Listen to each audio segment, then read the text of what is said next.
Hello everybody, I hope you guys are doing well. If this is your first time on my channel, you are welcome. If you're a returning subscriber, thank you so much for sticking with your girl. If you are not subscribed to my channel, go ahead and hit the subscribe button. Follow me on Instagrams if you're not following me already. For those who don't know, my name is Seun at Bagbo, and I am a second year med student at MD Granting School. And I basically like to talk about whatever I want on my YouTube channel. Really, I like to talk about surviving the ghetto that is medical school. So yeah, if you about that life, then stick around. Well, I hope everybody is doing well. The holidays are around the corner.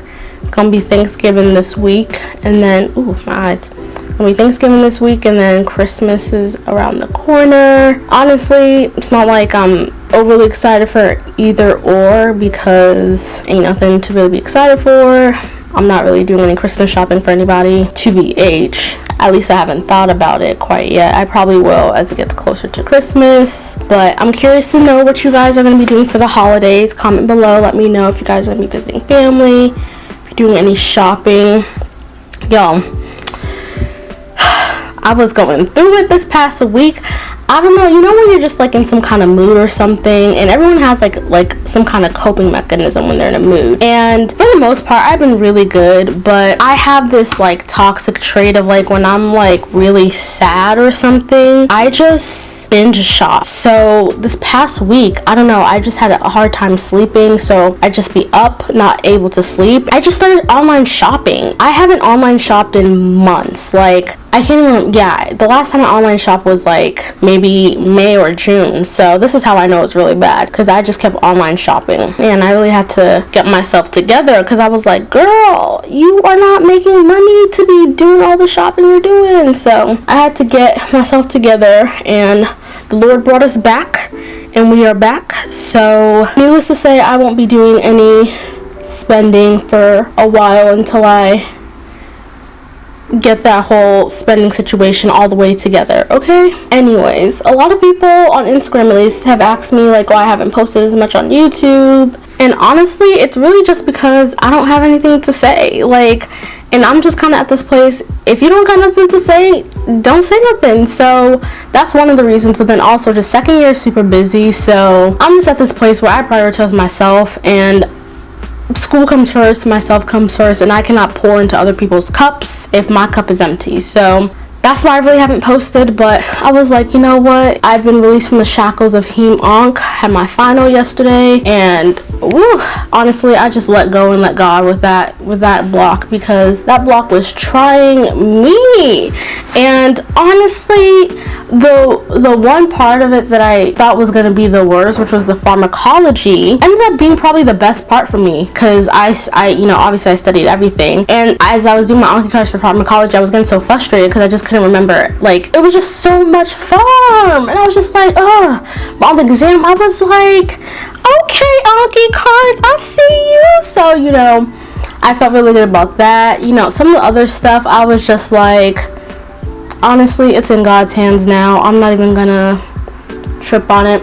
And it was only 80 questions too, so I was just like, Jesus gonna have to take the wheel on this one for us. He really will. So there's that. But you know, the Lord sits on the throne, and I'm confident I passed.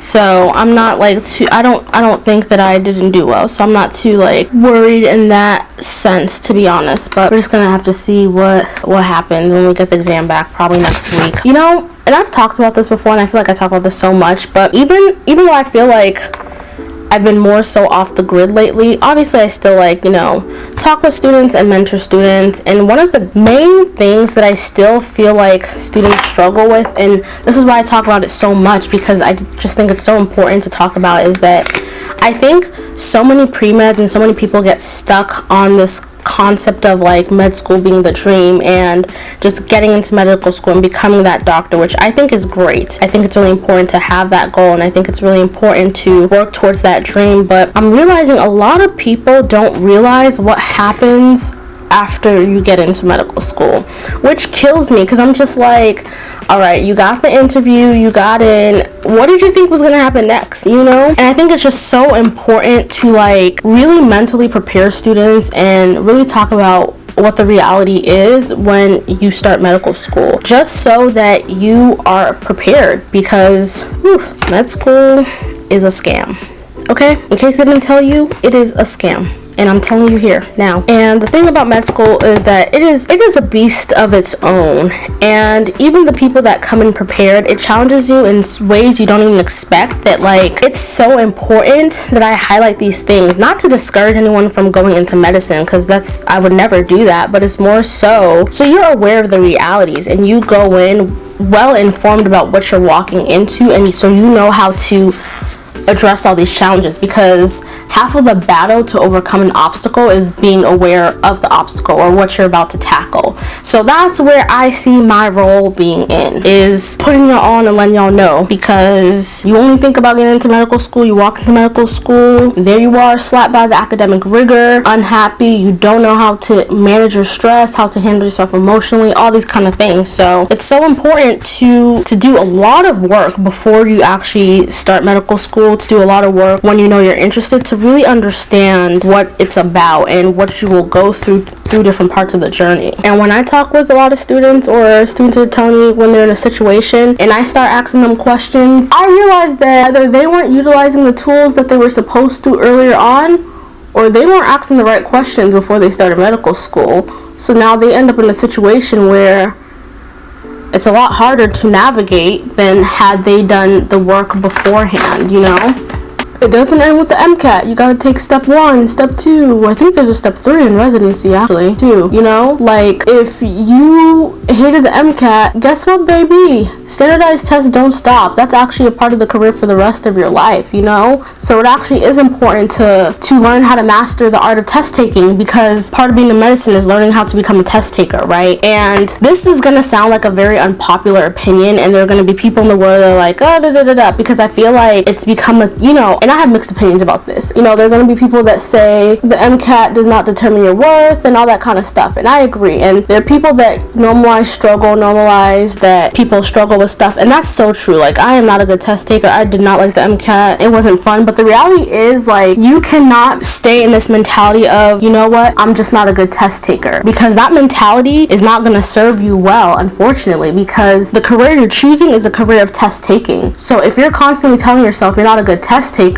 well, pick another career, because all you're going to be doing is taking tests for the rest of your life in this career, you know? And sometimes I don't like when people try to sometimes minimize the importance of these standardized tests, not because they aren't biased and there's inherent issues with the way the tests are written and stuff. There are, but because they make it seem as if these tests are still not important. Unfortunately, baby, they will be important until they make something better. And you know, you got to play the game until the game changes, or until you change the game, right? You can't change the game unless you know how to play the current game. Are y'all following me? Can I get a hallelujah if you're following me? But then also, let's talk about how the field of medicine also is just like this money hungry field too, where from the moment you decide you want to be a doctor, you're constantly spending money towards that goal, for the prepping for the MCAT, taking the MCAT, going to medical school.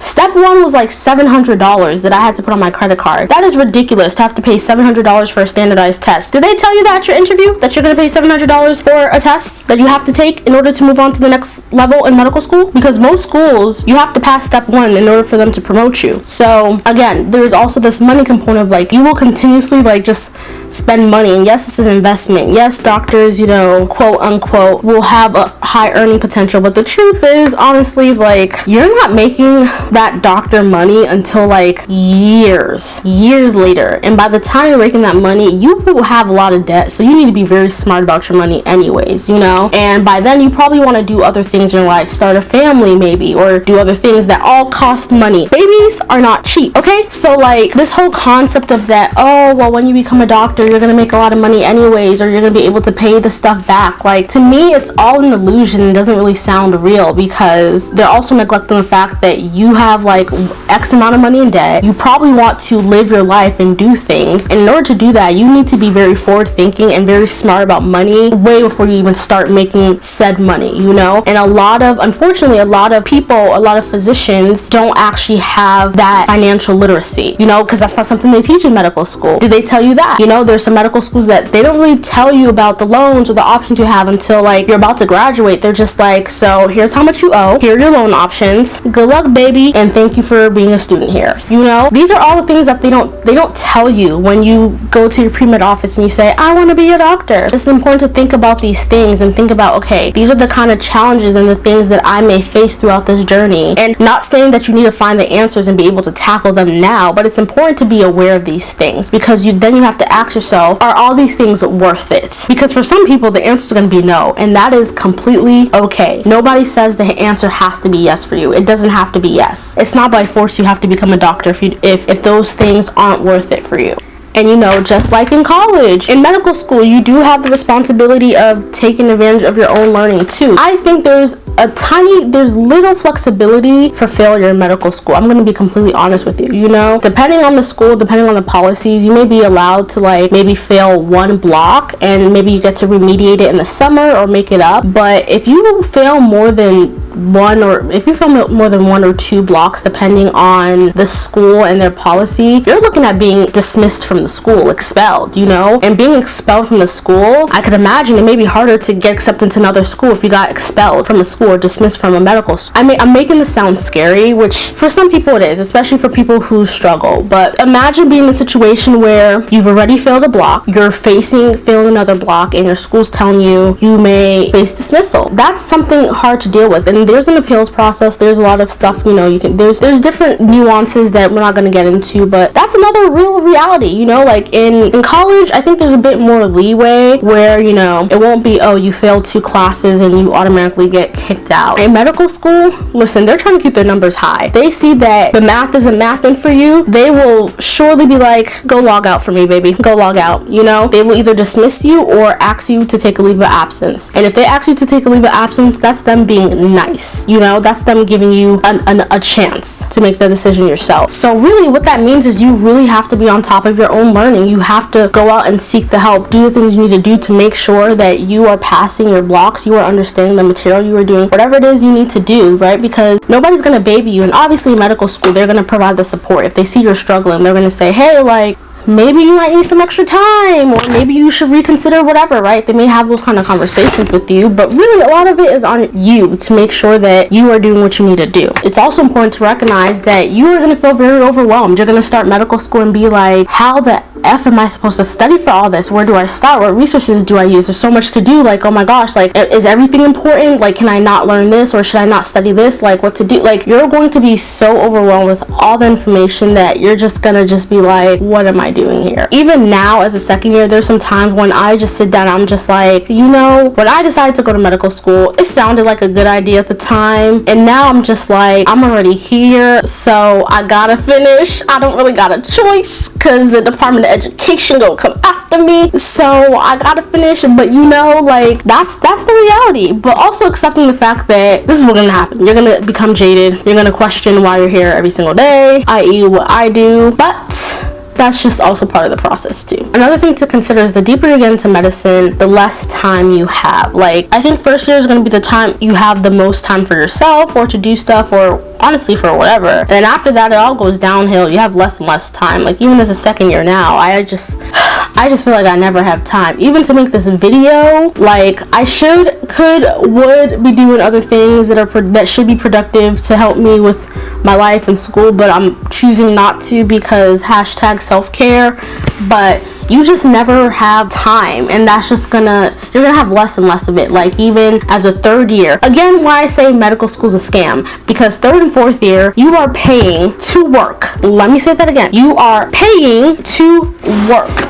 Because a couple weeks ago, we actually had our, like, for those who don't know, I'm gonna be a third year in like less than in less than 4 or 5 months at this point, I'm going to be a third year. So that means I'm about to start clinical rotations and everything. And we had like our first meeting for that, which is, it's so crazy to feel and see and witness how fast time is flying. I'm just like, I started second year like 2 minutes ago, and now I'm about to be a third year. It's crazy. We were talking about, third year and clinical rotations and stuff, and y'all know me because, listen, if there's one thing about me, I love my sleep. I don't play with my sleep. I don't believe in all night. I don't do them all-nighter things. Like, I do love sleep, and I do believe in trying to get sleep every night, So obviously I asked the question of like, oh, so when we start our rotations, is there a limit on how many hours med students are supposed to be working? Because I want to make sure they're not about to be working us more than I feel like we should be working, especially when I'm not getting paid for none of this. Granted, it is a learning experience, and like, yes, you're working, but you're also like learning. But honestly, you're working like a full-time job because you gotta get there early, you stay until you get dismissed, so like you're working, and then you're still coming home to like study for your shelf exam and everything. So it's like, it's not like first and second year where it's just you're in class all the time and then you're studying when you're not in class. So it is a bit different, but now you're like part of the care team and you're actually working and taking care of patients, but you're still paying tuition and all of that stuff. Let's not forget. So scam number 2, you're paying and you're providing free labor. You're paying to work. I never heard of that before. And I was like, so what are the hours, we should be expecting to work on average? Because I want to know. And to give you guys a rough idea, I don't know if I want to say average, but before starting medical school, I worked a full-time job. So I've worked in the real world before. So for me in the past, a standard work week was 40 hours. That means 8 hours a day, 5 days a week. You go home, you do it all over again the next day. So this is my baseline comparison point. Sis said, on average, anywhere between 60 to 80 hours, although, 60 is more realistic. And I was like, 60 to 80 hours? And then I had to look at my student ID again, and I was like, I'm not a resident yet.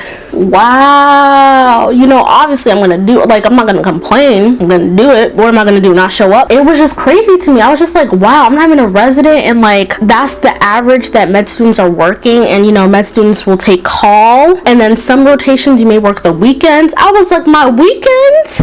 The time of rest when I should get a break? I was like, I have been bamboozled. Just bring me my red wig and the red nose right now, because I am a clown for coming to medical school. Even in the midst of all this, I'm just like, I don't want to complain, but also like, so when do you want me to find time to take care of myself? Because technically, on the papers, on the legal documents, I'm still a student. So it just made me realize, like, wow, like, I'm about to have even less time next year. Like, and this is around the time where, you have your friends who are adults getting married, big life events, and I'm just like trying to find time to be strategic about taking time off for those kind of life events and stuff like that. It's gonna be a lot harder. And I think the good thing I do like about my school is like the way that they set up like the core blocks is there will be a time, there's like a certain time where you have elective time where you can actually make it vacation time. So I do like that. So there is a place where I can make my elective time vacation time, and I think that would be like 2 weeks or something out of the school year. They give us something. This is about to be my life. Like, no, this is not about to be. This is my life. This is this is current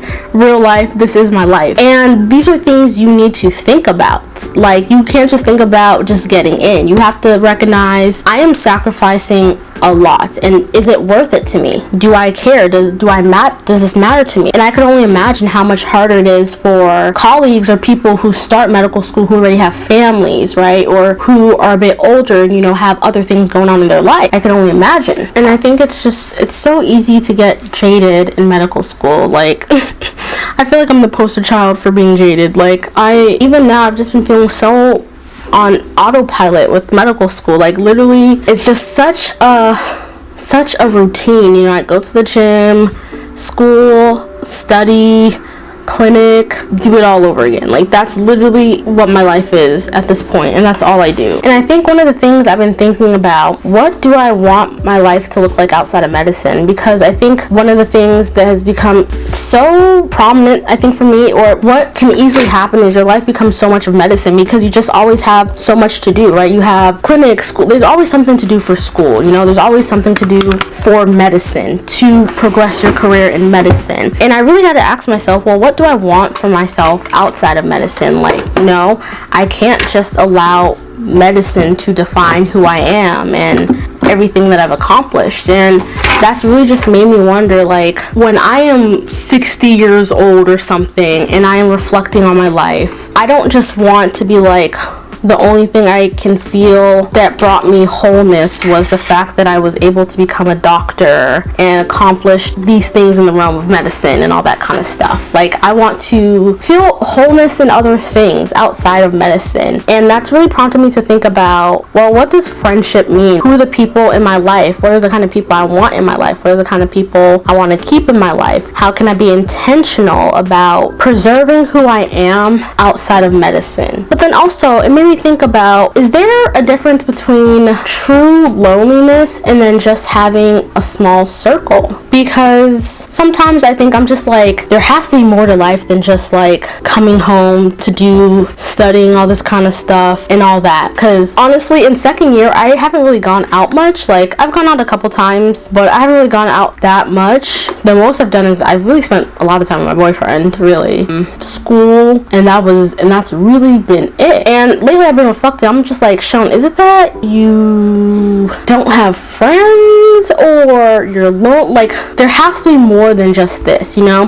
So it's really made me contemplate, like, am I a lonely ass bitch, you know? It sounds so weird to say, but then every time I think about going out, or I think about there are people I could reach out to hang out, but I realize that I am just so content just being at home and existing in my own space. This is where I feel the safest. This is where I feel at peace. This is where I feel like myself. This is where I just feel me, you know? Like, I have no complaints. It's so weird. I'm like an extroverted introvert. I don't know, it's very weird. I think I'm weird. You know, like, I genuinely love spending time by myself. Honestly, I really do love spending time by myself, and I feel like I know when I need that outside connection, and I know when I need to reach out, and I can do that. And most of the time, I don't really feel like I need to do that, you know? And I don't know, I think it also depends on the kind of person you are. There are different kind of people. Some people really need to feel people around them, have the presence of others to really feel whole or to feel like their cup is being refilled. But for me, I refill my own cup. Literally, y'all, I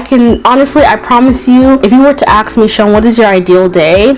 I'll probably waste a little time in bed, get up, you know, watch some like Nigerian show or something, scroll Instagram, you know, just honestly just a chill lazy day at home, either that or hang out with my boyfriend. Like, that's literally it. And then maybe spend some time with like my best friends. Like, that's pretty much it, and I'm okay with that. And I think for a while I questioned if there was something wrong with having a small circle or something wrong with just enjoying being alone and enjoying spending time with yourself. But I'm realizing that, you know, no, there's nothing wrong with that, and everyone is different. Because I think I've always worried, well, years from now, after, you know, I'm settled in my career, like, am I gonna regret not reaching out to more people? Am I gonna regret not building more friendships and stuff like that? I can't really say how I'm gonna feel 5, 6, 7 years from now, but if I am core who I am today, the people that matter to me today are still gonna be the people that matter to me 10 years from now. So I don't really feel like I'm gonna regret anything. And I think for me, I found that it is hard to find people who align with your core values. It is hard to find people who align with what you want out of life. It is hard to find people that you connect with, especially as an adult. I think making friends as an adult is so hard, and there's a lot of people in this world I'm just like, you and I could not be friends, because I don't know what kind of wavelength you're on, but it's not my wavelength. And I think I'm I'm okay with that. And I think what's also kind of weird, but maybe frustrating about medicine is like, as you go along in the journey, you'll find that a huge part of medicine is actually how likable you are, which is, there's a lot of complexity to that, but that's really what it comes down to. Even with residency, when you interview for residency, like part of your interview process is, do the residents like you? Do they think that you're someone that they can work with, someone that they want to hang out with, someone that they think is going to be a good colleague? You know, it's really about how likable you are. So one of the things I've learned is that while you may not be friends with everyone, you may not connect with everyone, you do need to find a way to be relatable enough that you can exist in other spaces and other environments with people. And I've also learned that it's not everybody that you exist in spaces with that are gonna float your boat. And those kind of people, you let them do them, you do you, and that's just what it's gonna be. But also I think what I've found is that the people that I really love spending time with are people that are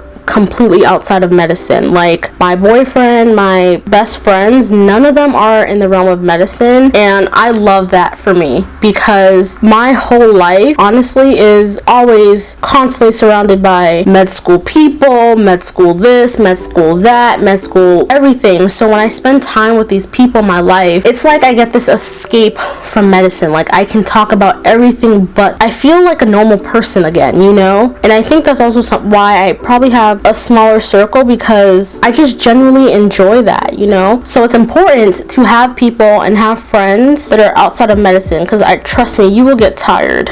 There's just something about people who are just completely removed from that space that is just so refreshing to be around. And I found it's those moments that refill my cup, because it's like, this is real life again, you know? But as much as second year has been super busy and just so much more with like school, clinic, studying for step 1 and everything, honestly, I think I've been so much more happier and so much more at peace this year than last year for so many different reasons, which I'm not even going to get into. But recognizing when I need to choose myself first, I think just being more self-aware, just choosing my battles wisely, and just learning when to let certain things slide, even when it's just like, I peeped that, but I'm gonna let you have it type of things. I've just been in such a better place this year. And even though I complain all the time about medical school, that's my coping mechanism, there is no place I would rather be. And